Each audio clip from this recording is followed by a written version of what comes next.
আসসালামু আলাইকুম রহমতুল্লাহ বারকাত। আলোচনা করছি সায়াটিকা বাত সম্পর্কে। বেশ কিছুদিন আগে সায়াটিকা বাতের সম্পর্কে একটা ভিডিওতে আলোচনা করছিলাম। আজকে আবার আলোচনায় যাচ্ছি এই কারণে যে ইদানিং আমাদের কাছে যে সমস্ত মহিলা রোগী আসে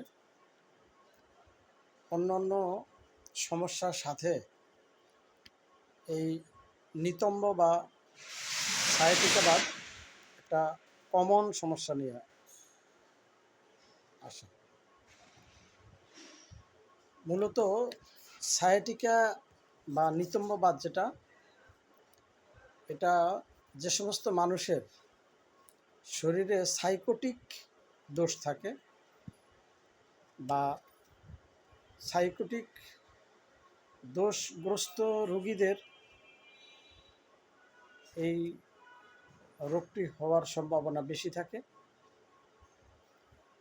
এই কারণে এই রোগটি আরোগ্য করতে চাইলে সাইকোটিক মায়াজমের মূলে আঘাত করা বা এটার উপশমের চেষ্টা করা, এটা হচ্ছে যে মূল আলোচনা।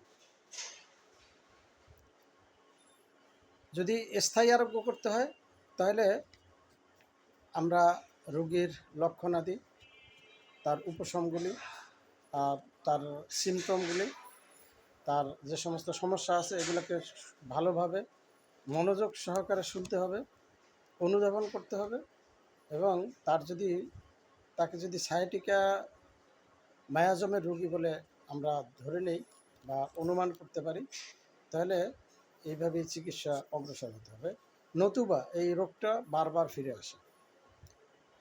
এই রোগটা কোথায় হয়? এই রোগটা সাধারণত আমরা দেখি যে নিতম্ব মানে কোমর, এটা থেকে শুরু করে পায়ের গোড়ালি পর্যন্ত আমাদের যেই রক্তবাহী নালীগুলো আছে বা রগ আছে, আমরা যেটাকে রগ বলি, আইসা রোগীরা আমাদেরকে বলে যে রগের মধ্যে কনকনায়, রগের মধ্যে ব্যথা করে।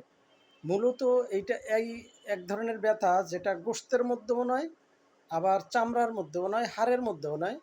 এই যে নালীগুলো আছে চামড়ার নিচে গোশতের উপরে এক ধরনের ব্যথা, যেটা আমরা বিষাক্ত কোনো পোকামাকড় কিংবা আমরা বলি যে শিং মাছ কিংবা বিষাক্ত যে সমস্ত মাছে কাটা দিলে খুব বেশি ব্যথা করে, ওই জাতীয় ব্যথার মতো আসলে এই ব্যথাটা হয়। আমরা এরকম বলি যে শিং মাছে আল দিলে যেভাবে কনকনে ব্যথা করে ঠিক এইভাবে ব্যথাটা হয়।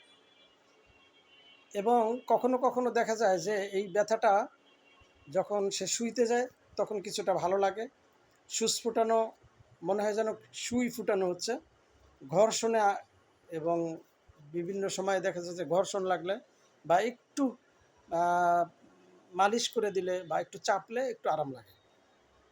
এই ব্যথাটা একদিকে মনে হয় যেন আমার যেই দিকে ব্যথাটা ওই দিকে মোটা হয়ে যাচ্ছে, শক্ত হয়ে যাচ্ছে, কিংবা ওই স্থানে কখনো কখনো ঠান্ডা বৃদ্ধি হয়ে গরমে উপশম হয়, এরকমও মনে হয়। মধ্যরাতে কিংবা মধ্যাহ্নে অর্থাৎ দুপুরের দিকে কিংবা ভোর রাতের মধ্যরাতের দিকে এই ব্যথাটা সাধারণত বৃদ্ধি পায় এবং অন্যান্য অঙ্গ সুস্থ থাকে, ভালো থাকে। কিন্তু এইটা যখন আমরা ঘুম ঘুম ভাব হয় এবং এই সময় অনেক সময় ব্যথাটা বাড়ে, কখনো কখনো দেখা যায় যে রোগী ব্যথার যন্ত্রণায় কাতরায় এবং হাঁটাচলা করে, কিন্তু কোনোভাবেই এটা উপশম হয় না। এছাড়া আমরা অনেক সময় রোগীদের কাছ থেকে যেটা আমরা বেশিরভাগই জানতে পারি যে এই রোগের রোগী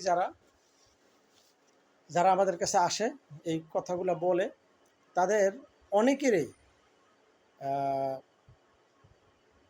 আমরা যেটাকে বলি যে হিপ জয়েন্টের যেই জয়েন্টগুলো আছে এগুলো অনেক সময় নড়ে যায় অথবা ফাঁকা হয়ে যায়।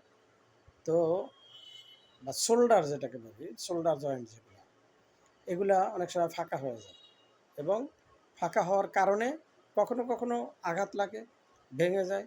এই জাতীয় যখন হয় তখন আম, এগুলা ওই সার্ভিক্যাল কর্ড যেটা আছে মেরুদণ্ডের উপরের যে অংশ, ওখানে 1 নম্বর 2 নম্বর 2 নম্বর 3 নম্বর 3 নম্বর 4 নম্বর 4 নম্বর 5 নম্বর, সাধারণত এই 5 নম্বর পর্যন্তই এগুলা ফাঁকা হয়ে যায় বা মানে জোড়াটা কিছুটা এদিক সেদিক হয়ে যায়, তখন এই ব্যথাটা বেশি হয়। এটার কারণটা কি? এটার কারণটা হয়েছে যে কখনো কখনো দেখা যায় যে অনেক সময় খুব ভারী কাজকর্ম করতো, অথবা অনেক সময় অনেক দিন আগে হয়তো বা আঘাত পাইছে, কিংবা আমরা অনেক রুগীদেরকে দেখি, বিশেষ করে মহিলা রুগীরা যারা অপারেশনের টেবিলে যায়, অর্থাৎ বাচ্চা হওয়ার সময়, বাচ্চা ডেলিভারির সময় অপারেশন করতে হয়, এই জাতীয় মহিলাদের এই রোগটা বেশি হয়। কাজেই এখানে আমরা যদি সঠিকভাবে রোগটাকে নির্ণয় করতে পারি এবং চিকিৎসা করতে পারি, এটা খুব তাড়াতাড়ি এবং অল্প সময়ে 2-3 মাসের চিকিৎসা এসে পুরোপুরি আরোগ্য করতে পারে। এখানে একটা কথা না বললেই নয়, এটা আমি আমার নিজের অভিজ্ঞতা থেকে বলছি যে একটা সময় আমার এই ব্যথাটা ছিল, কারণ আমিও 2বার অপারেশনের টেবিলে গেছি। তো এইটা যখন হয় তখন কোনোভাবেই স্বস্তি পাওয়া যায় না। এমনকি টয়লেটে বসলে কিংবা চেয়ারে বসলে, শুয়ে থাকলে মনে হয় যেন পায়ের গোস্তগুলো ছিঁড়ে যাচ্ছে, মনে হয় যেন ছুরি দিয়া এগুলাকে ফালা ফালা করে ফেলতেছে, এরকম একটা যন্ত্রণা হয়।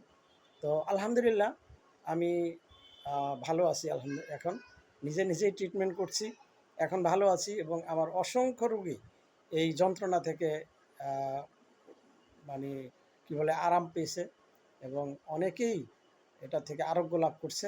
এটা খুব সহজ এবং এটা খুব অল্প সময়ে 2-3 মাসের চিকিৎসায় পুরোপুরি আরোগ্য হয়। কাজেই আমরা যদি এরকম মানে আমাদের সমস্যাটা থাকে, তাইলে আমরা এটার জন্য খুব বেশি অপেক্ষা করার দরকার নাই, কষ্ট পাওয়ার দরকার নেই। আমরা একজন অভিজ্ঞ চিকিৎসকের পরামর্শ নেব এবং আমরা আরোগ্য লাভ করব এবং সুস্থ থাকব, ভালো থাকব। আসসালামু আলাইকুম রহমতুল্লাহ বারাকাতুহু।